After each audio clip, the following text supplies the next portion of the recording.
U ftit żgħira oħra bil-wieqfa l-aħħar ftit. Naf lilkom ftit ħin bil-wieqfa wkoll. Ma ħanejdu talba flimkien. Nirringrazzjawk mulej qaddis ta' dan il-ħin li kenna mulej bil-preżenza qaddisa tiegħek mulej. Kompli fawwarna u kompli mlina Mister Qaddis b'dik il-fidi mulej biex inkomplu nimxu u nħarsu l-qudiem lejk mulej. Biex inkomplu nsiru dawk is-soldati ħajjin għalik mulej. Għall-glorja tiegħek mulej qaddis. Amen. Grazzi mulej, tistgħu tpoġġu. Nixtieqkom tilħu ssibu Ġwanni 14, vers 20. Xi ħaġa li l-fidi nara importanti fiha hi li narfu lejn min aħna qegħdin inħarsu. Jekk aħniex qegħdin inħarsu lejn bniedem, jew aħniex inħarsu lejn Alla. Għaliex? Illa li jekk aħna npoġġu l-fidi tagħna fil-bniedem, jista' jkun li dik il-fidi tisfaxxa fix-xejn. Jista' jkun iżomm għal ftit żmien, imma hemm ċans li tisfaxxa fix-xejn. Imma jekk il-fidi tagħna npoġġuha f'Alla, il-fidi tagħna ma tistax tieqaf. Għax Alla kull jum itina miraklu ġdid. Forsi inti m'intix qed taraħ dak il-ħin, imma f'ħajtek qed isir miraklu żgur. Waħda mill-ikbar mirakli li Kristu talili l-ewwel wieħed f'ħajti hi l-identità. Aħna kollha kemm aħna li qegħdin hawn ġew ma nistgħux insejħu lil nfusna mingħajr identità. U għalhekk il-fidi importanti għax mingħajr dik il-fidi ma nistgħux narfuha l-identità. Għaliex? Illa għaliex bħalma jgħid dan il-vers hawnhekk naraw x'qal Ġesu. F'dak il-jum intom tarfu li jien f'missieri u intom fija u jiena fikom. Mela din l-identità m'għadix tiegħi, m'għadix tiegħek, imma ġo fiha hemm Kristu qed jammar jekk inti stidintu biex ikun is-sit u s-salvatur ta' ħajtek. Mela min hemm barra mhux ħajjeqpa' jara lilek suppost, ħajibda jara xi ħaġa differenti, ħajibda jara l-ID card tiegħek tinbidel, ħajinbidel DNA ġdid, ħajinbidel DNA Qaddis. Dak id-DNA x'ħajibda jagħmel? Bil-mod il-mod dak id-DNA ħajibda jqaċċa affarijiet minn ħajtek li għalkemm inti tibda tweġġa' dak il-ħin inti tneħħihom u forsi xi kultant ikunu easy biex tneħħihom, imma jkun hemm affarijiet li tibda tgħid diebsa li għada, huma jitneħħew, huma jiġu operati biex jitneħħew, hemm Kristu li qed ifejjaqhom. Qegħdin jiġu rreplejsjati b'dak li Kristu qed ipoġġi ġo fik. Ħadd minna ma jista' jikber jekk ma nagħtux opportunità lil mulej iqaċċa dawk l-affarijiet ħżiena li hemm ġo fina u jiżdiedu b'affarijiet ġodda li hu kien diġà pjana għalik minn qabel. Għaliex? Għaliex id-demonju ma ġiex biss biex jgħid il-darrit neqirdu, ma ġie biex joħodlok dak li Kristu tal lil Adam u Eva fil-bidu. U ġie biex jisraqa. Imma Ġesu reġa' ġie u nnifsu f'dinja fejn in-nies ma riduħx sa ċertu punt għax raw li qed joħdilhom il-poter tagħhom. Imma reġa' ġie bħala servjent biex dak li d-demonju jerġa' jakkwistah lura bi prezz għoli ħafna. Il-mewt tiegħu. Il-mewt tiegħu mhijiex biss il-mewt biex insalvaw biss, aħna biss. Imma għal dawk kollha li għadhom hemm barra u għadhom ma jafux b'Ġesu Kristu. Imma kif jien nista' mmur fuq xi ħadd jekk jien il-fidi tiegħi għadha mitfija. Jekk jien aqqas biss jien għadni ma nafx min hu dan Ġesu. Jekk jien il-dan Alla għadni minix narah bħala missieri. Jekk jien il-Alla narah biss bħala Alla, nibża. Nibża x'ngħid Alla jista' jikkastigani, Alla jista' jagħmel hekk, Alla jista' jagħmel hekk. Imma meta nħares leh bħala missieri nista' mmur qudiemu ngħidlu pa ġejt quddiemek u ħajnħaffiċ li ħajismani. Għax hu qal jien qatt mi ħandawwar wiċċi minn uliedi. Infatti kull darba li jersaq bniedem leħ jagħmel festa kbira fis-sema.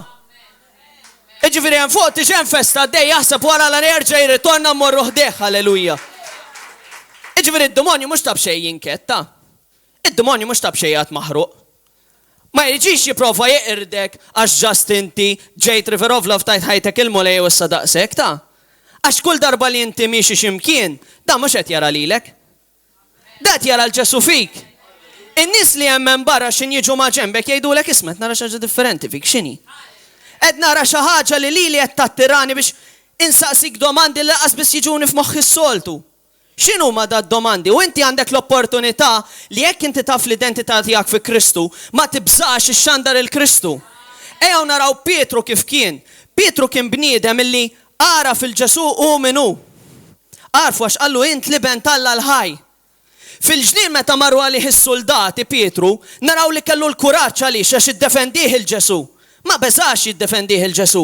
Imma meta ra l-Ġesu maqbut, meta ra l-fidi tiegħu maqfula Isa, għax dak li kien isaħħu ma kienx jisu baqa' miegħu, beża. Ħalla l-biża tidħol ġo fih. U għax daħlet ġo fih, il-biża ġelitu jiċħad il-Kristu. U ħafna drabi aħna l-Kristjani nagħmluha.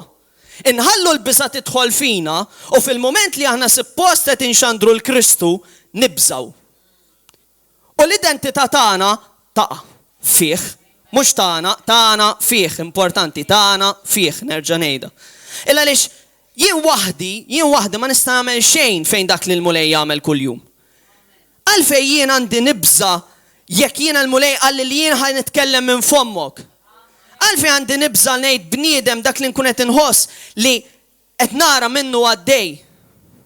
Li kieku ħafna minna ma milniex, hemm ħafna nies hemm barra li għadhom aqqas biss jafu minn xiex inqalgħu.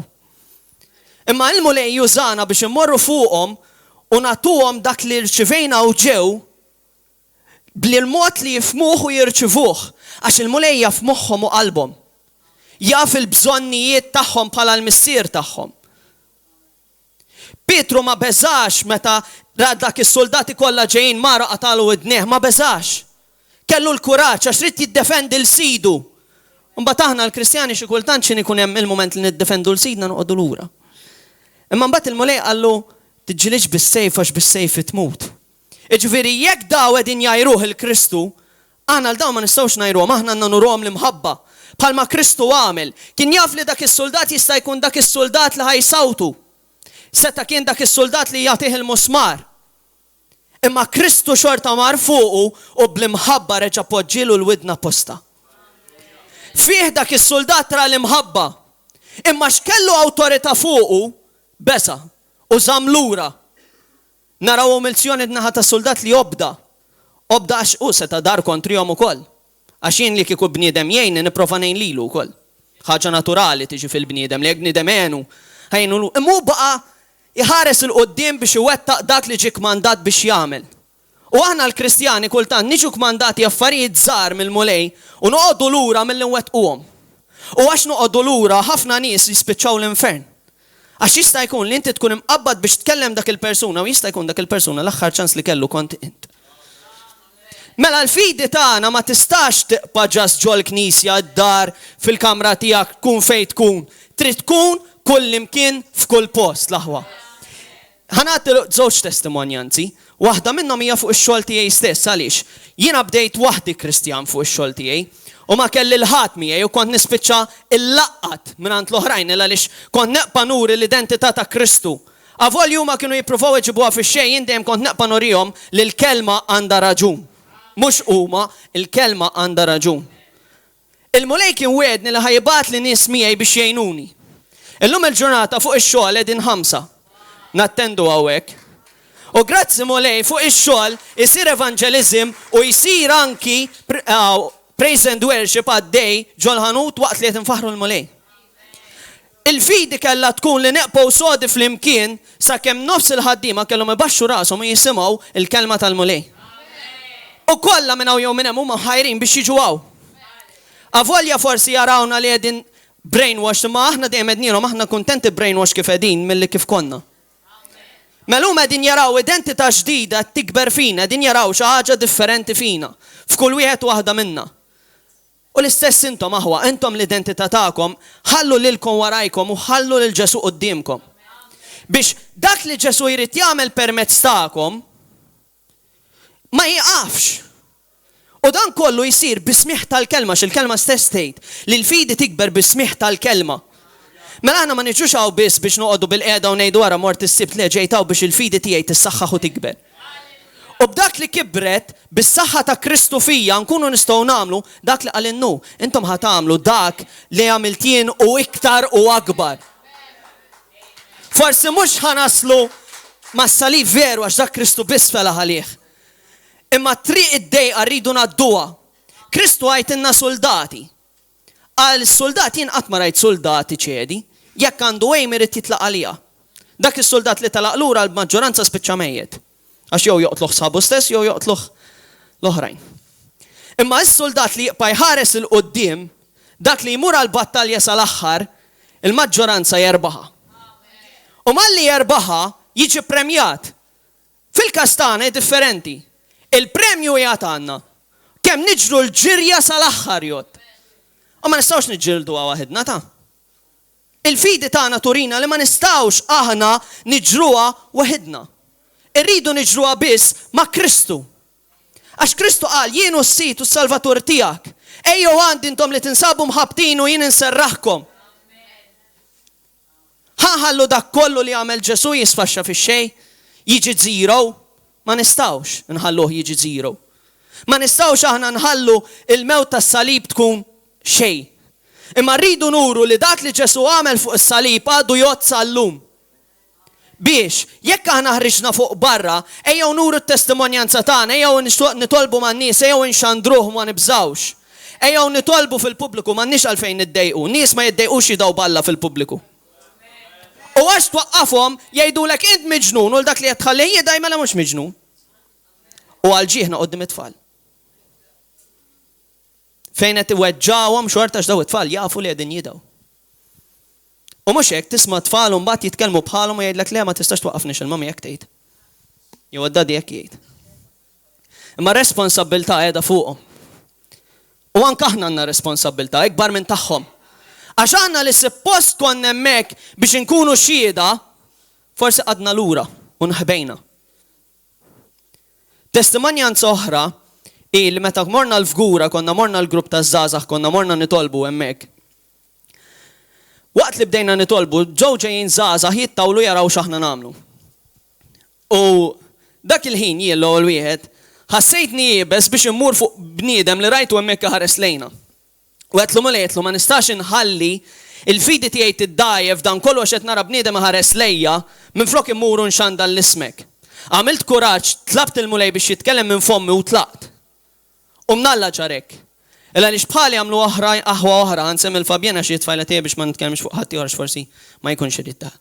Morna u spiċċajna nevanġelizzaw ma dawn iż-żgħażagħ minn wieħed ġew tnejn, minn tnejn ġew 20. Daw l-20 kollha bdew jaraw il-qawwa ta' Alla. Għaliex imma mhux għax Brendan jew Fabien tajbin, imma Ġesu Kristu ħallejnieh jaħdem, ħallejnieh juża lilna bħala identità biex permezz tagħna dak il-bniedem jinbidel u jara fil-Kristu. Importanti biex ma nieħdu ebda ġieħ aħna. Illa lix aħna kull maħna is-servjenti ta' dak ir-re li jistħoqlu kull ġieħ u glorja. Iġifieri tfaħrux il-bniedem, forsi il-bniedem tgħidlu proset bro kif tkellimtu da. Faħħar il-Kristu. Għax Kristu tkellem, dak il-bniedem kull għamel dak ix-xogħol li suppost kulħadd jagħmel. Illa għaliex Kristu meta ġie fid-dinja ma qadx jgħid ħammur fejn dan il-brother u nkellem lilu biss. Mar quddiem kulħadd u qal xandru lid-dinja kollha biex id-dinja kollha tisma'. Morru fejqu, qajmu l-morda mis-sodod, qajmu l-mejtin. Għalfejn għandna nibżaw, għalfejn għandna niddubitaw fih, jien ġieli niddubita l-ewwel wieħed. Iġifieri ara ma taħsbux li għax jien qed ngħid dal-messaġġ qed niddubita, imma bħalma jgħid kulħadd il-messaġġ li nkunu qegħdin ngħidu wieħed minnhom nirċievu aħna. Iġifieri tħarsux għax bniedem ikun jagħtaw fuq qiegħed aħjar minnkom, le, anzi dak il-bniedem għandu bżonnu daqskom jekk mhux iktar minnkom. Illa għaliex dak li nkunu qegħdin ngħidu l-mulejt jonna f'qalbna biex nirċivu aħna u nkunu nistgħu nixxerjawh, imma b'dik il-passjoni għax narfu li aħna kellna bżonnu. Amen. Nixtieq immorru Mattew 14 minn vers 22.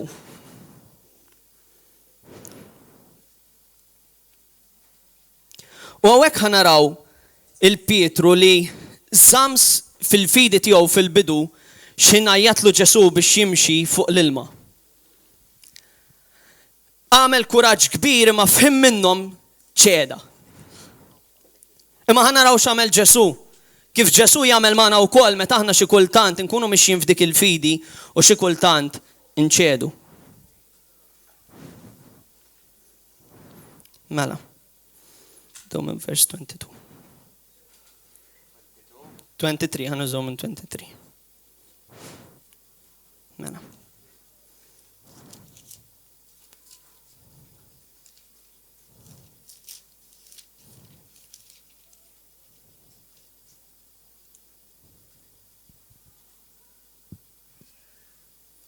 Mela. U minna fih ġiel id-disċipli jitilu fuq id-dajsa jmorru qablu x-xat liħor. Sakemm jibat lin-nies. Wara li bat lin-nies tela waħdu fuq l-għoljiet biex jitlob. X'ħin sar fil-għaxija kien għadu hemm fuq waħdu. Id-dajsa kienet f'nofs ta' baħar. Titħabat mal-mewġ għax kellhom ir-riħ kontra tagħhom. Kemm il-darba aħna l-Kristjani nħossuna li qegħdin f'dik id-dajsa waħedna, ir-riħ ġej kontrina u għadna maħniex qegħdin naraw xi tip ta' għajnuna ġejja minn x'imkien.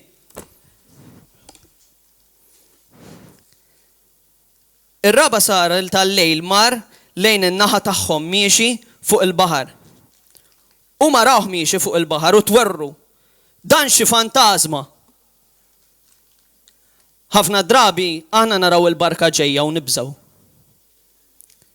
Illa għaliex nibdew naħsbu li dik il-barka li ġejja mhijiex mill-mulej.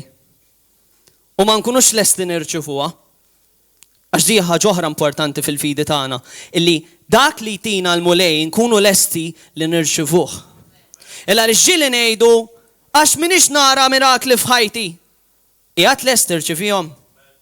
Qiegħed tkun preparat biex dak li l-mulej qed jipprepara għalik inti tkun lest tieħdu u malli tirċivih mhux iżommu għalik. Tixxerjaħ ma' ħutek biex dik it-testimonjanza s-saħħaħ il-fidi ta' ħutek. Jew ħatibqa' tistenna d-dajsa sakemm tereq. Jien l-ewwel mhux lest nistennija tereq id-dajsa. Veru nħobb imur il-baħar ma ridix tereq id-dajsa xorta. Speċjalment fil-maltemp. Għax nispiċċaw nagħlfu l-ħut. Iżdu minnu fih kellimhom u qalilhom għamlu l-qalb. Jienu tibżaw xejn. Kemm il-darba konna f'dak il-mument waħedna fid-dajsa u tisma' leħen il-mulej jgħidlek jiena għujjad. Forsi ma smajtux bleħnu ma forsi kien il-pastor li għajat lek minn floku. Għax inti dak il-ħin tant kellek widnejk torox, tant bdejt tibża li il-leħen tal-mulej ma raftux mill-ewwel. U kien hemm bżonn ħuk fil-każ tagħna l-pastor missier spiritwali jew Marjello omna spiritwali li għajtitinna il-leħen tiegħu biex jasal għal għandek. Il-mulej juża l-pulptu biex ikellem il-poplu tiegħu. Mhux biex juri biss kemm qalb tiegħu tajba ma anke biex ikellimna. Biex jurina li hu l-missier li lillu liedu jagħti kasom, ma jħallihomx waħedhom. Li hu jagħtem jismagħhom u jkellimhom. Illa għaliex ħafna allat folots għażajra jgħidu li qed jisimgħuhom. Imma kombinazzjoni ma jisimgħux li kellmuhom lura. Ħafna minnhom jaqbgħu hekk. Ma jiċċaqalqux. Alla tagħna ma narawhx hekk, Alla tagħna naraw jiċċaqlaq jimxi u jitkellem.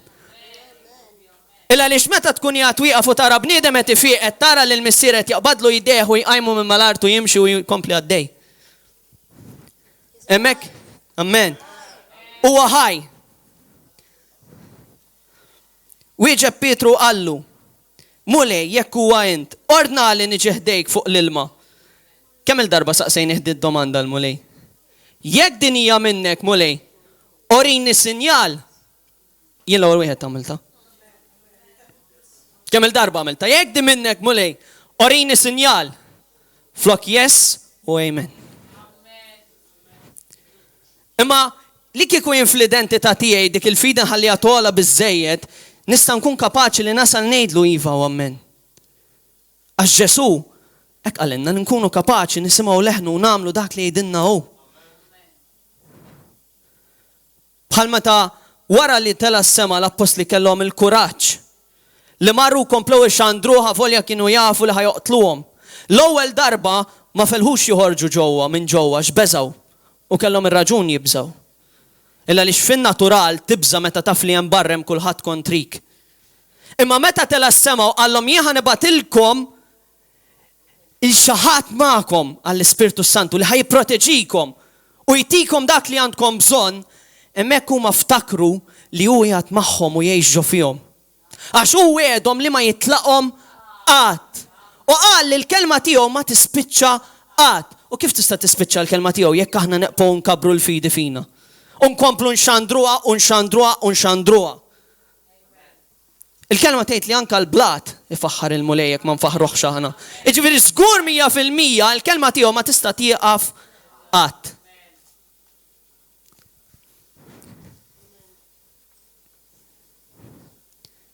Qallu Ġesu, ejja. Pietru niżel mid-dajsa u qabad jimxi fuq l-ilma u jersaq lejn Ġesu. Iżda meta ra r-riħ kien qawwi besa, ħabat jereq u beda jgħajjet u jgħid salvani mulej. Malajr Ġesu mettidu u qabdu. Xi kultant aħna nkunu rajna l-barka, imma x'ħadna l-barka ninsew mant min ġiet u nippruvaw nimxu l-qudiem mingħajrha li mbagħad fim minnhom nerqu. Illa li xi kultant nibdew noħdu għajsna mal-mulej għax il-barka li sippostana ma tajjenniex. Imma l-mulej ikun jaf li jekk ħajtik dik, int ħad tispiċċem. Imma sakemm għadu qed titik il-biċċa l-oħra, int ħad tibqa' timxi l-qudiem u tfittxu. Bħal dawk il-ġenituri li jagħtu l-tfal xi ħaġa żgħira biex huma jagħmlu effort ikomplu jimxu l-qudiem illa li xi tfal fil-ġenituri tagħhom jibdew jaraw l-apprezzament ta' dak li qegħdin jagħmlu. U l-mulej japprezzana ħafna l-aħwa. Tant apprezzana li dawk is-sigħat li jagħmel fuq is-salib il-ħsibijiet tiegħu ma kinux fuq min xiex l ġieħ kien ġej. Imma fuq kemm il-darba kien ħajarak bil-qiegħda tfaħru u tolli l-ismu. Kienet jarak b'dik id-dikjarazzjoni meta inti tmur tkeċċi demonju minn ġo bniedem biex dak il-bniedem jinħeles, jgħid dan il-ħin li qed nagħmel ara dak kienet jagħmel hekk. Dak kienet ixandar, dak kien jitlob ma' dak il-bniedem. Id-dajsa ma ħalluwix fil-maltemp l-aħwa. Ma ħalluwix tereq l-ewwel. Intuha ċans li forsi li kif naraw il-maltemp ġej nippruvaw nilqgħu qabel. Nippruvaw ndawru r-rotta qabel, ma ħallunix neħtlu ġo fiha l-mowġa. Infatti vapur meta jara mowġa ġejja l ma jipprova jagħmel, jipprova jiskuntraħħa u mbagħad jidħol ġo fiha. X'in jara li s-saħħa tal-vapur tkun kapaċi biżżejjed biex toħodha kontra dik il-mowġa. U aħna ma nistawx ma neħdux azzjoni. Illa lix jekk ma neħdux l-azzjoni, il-fidi tagħna ħatibqa' fejni. Ma nistawx aħna nċedu milli nwettqu affarijiet li Kristu jtina biex nagħmlu. Li kieku dikinhar ma morniex aħna żgħażagħ inkellmuhom il dawk iż-żgħażagħ li kien hemm, jista' jkun li sal-lum daw għadhom ma jafux il-Kristu. Kienu ġast jafu li jeżisti Alla. Imma x'imdew jaraw il-mirakli isiru, eżempju x'im Fabjent kelmet ma' waħda minnhom għadha sal-lum tiġi fuqi tgħid li għadni nibża nkellima. Għax dak li qalt li fuq ħajti kien kollu minnu mill-la sa żeta. Iż-żgħażagħ l-oħra wkoll saqsewna dan, għalfejn kif qed tgħidulna dan, kif dak qed ifieq, kif li wara qed ifieq. U aħna żgħażagħ bdejna nwiġbuhom bil-kelma. Illa li din il-bidu tal-fidi tagħna sal-aħħar. Mill-bidu sal-aħħar. U ma nistgħu qatt inċeduha, għax jekk inċeduha nibdew nitkellmu minna nfusna u minna nfusna mhux ħajħroġ l-erf tal-mulej. Meta inti tħares lejn siġra u tara dik is-siġra tagħmel il-frott, mill-frott tagħha inti tarafha. Mela jekk dik il-frotta għandha xewk, hemm problema. Dik is-siġra għandha xi ħaġa ħażina. Għax kif ħadd mur biex toħdilha l-frotta, dik il-frotta ħadd tweġġak. Għax inti tispiċċa titnigges. Palma kien jiġri li ma siġra tal-lumi. Kont nispiċċa passatur. Imma mhijiex dik, inti tittara lejn dik is-siġra x'kull frotta għamlet li x'in jiġi l-bidwi biex jaħsada dik il-frotta, isib xieħu minna. Ma ninsewx Ġesu kif dik is-siġra spiċċat misħuta wara li ma rifittex il-frotta minna u l-frotta ma kellix.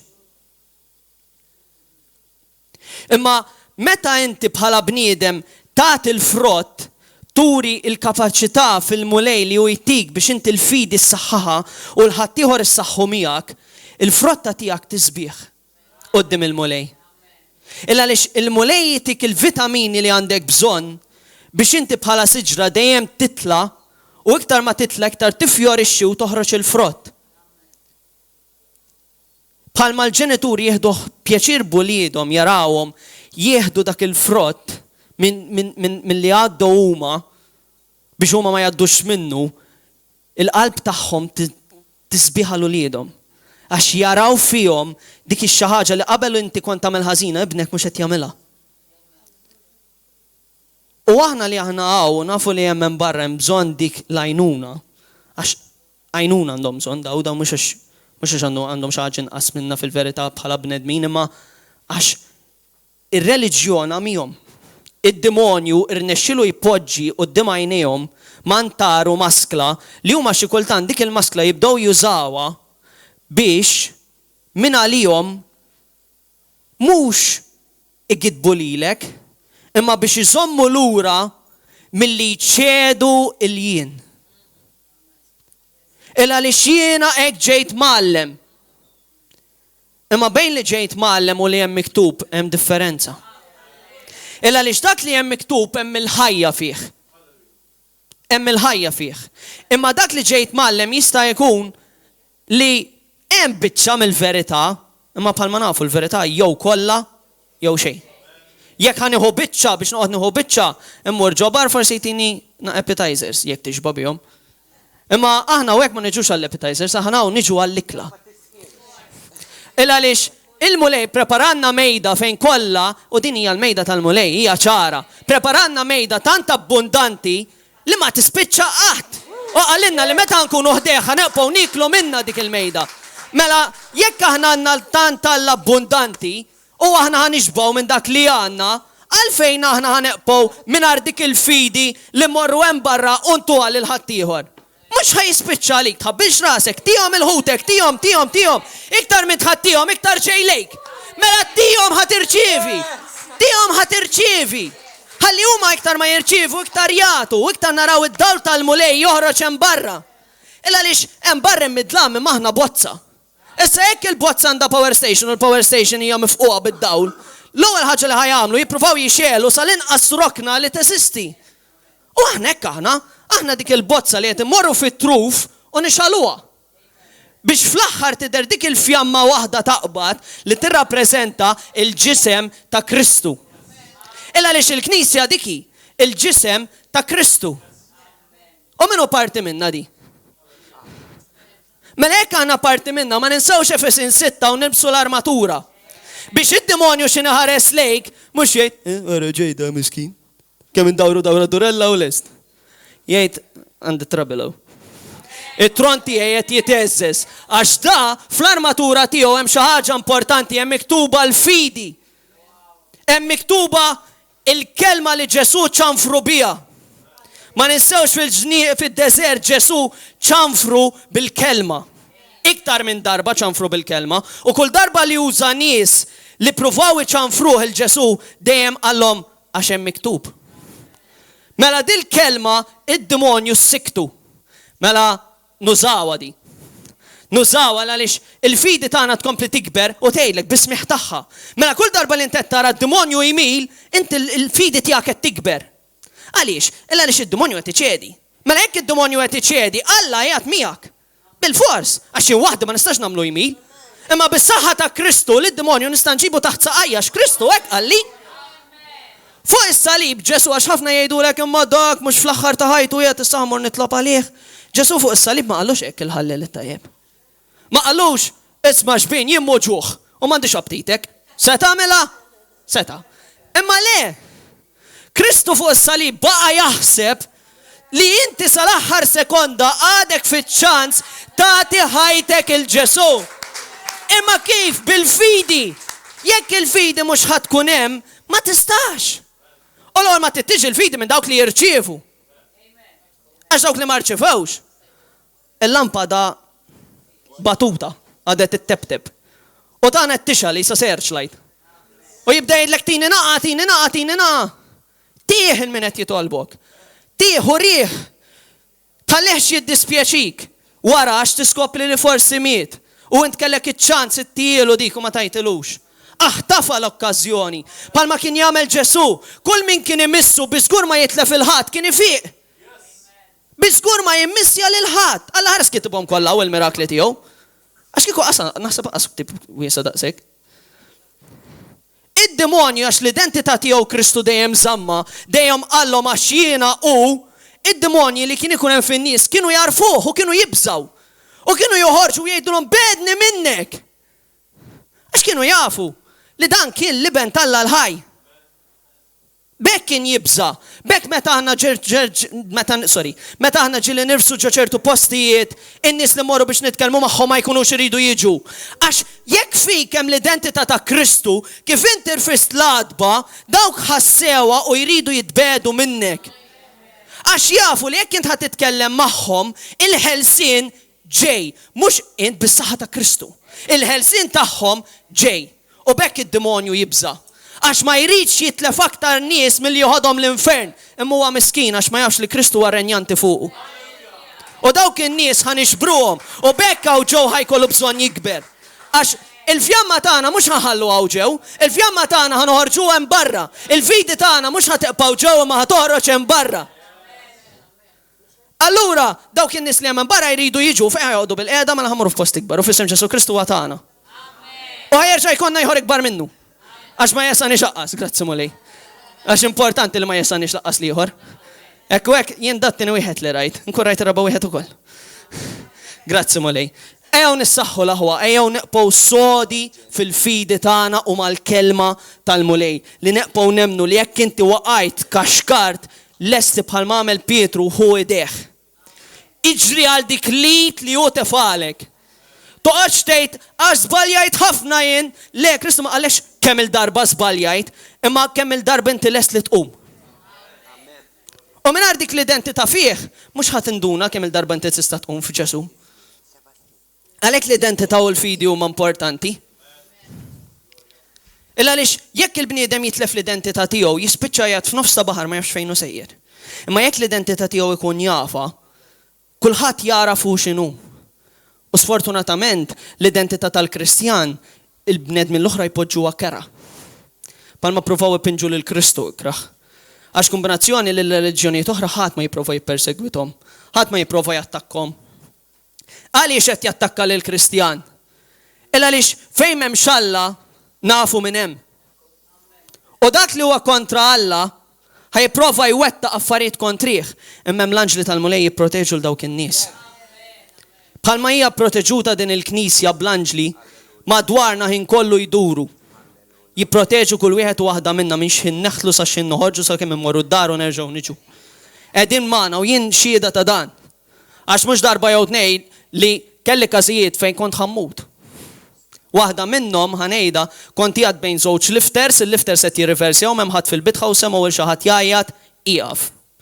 U jien kont se nispiċċa ma sar f'nofshom mar mill-larinġa. Imma huma tnej ammettew li semgħu il-xi ħadd jgħid qiegħed. Iġifieri, u f'dak iż-żmien jien kont fi żmien fejn mal-mulej bdejt inħossni fid-deżert. Iġifieri, il-mulej meta inti qiegħed fid-deżert, bħal metu kien miexi fid-deżert Alla l-missier ma telqux. U wara li attakkah id-demonju, birku billi batlu l-anġli u qdewh. Amen. Grazzi Ġesu. U l-aħħar ħaġa li dejjem inħarsu lejn il-mulej bil-azzjonijiet kif jagħmilhom biex dejjem nammiraw l-affarijiet ġodda li hu jagħmel. Illa għaliex il-mulej kuljum jagħmel xi ħaġa ġdida. Kuljum fina kollha jagħmel xi ħaġa ġdida. Bħalma inti dejjem tipprova tsib xi ħaġa għalik differenti, il-mulej qed jagħmilha diġà qablek. Taħsibx li nesik. Importanti taħsbux li nesik. Anke jekk inti qed tiżbalja taħsibx li Alla nesik. Imma ftakar li inti għandek bżonn tiftakar x'għamel miegħek. Amen. Grazzi mulej. Glorja lilu.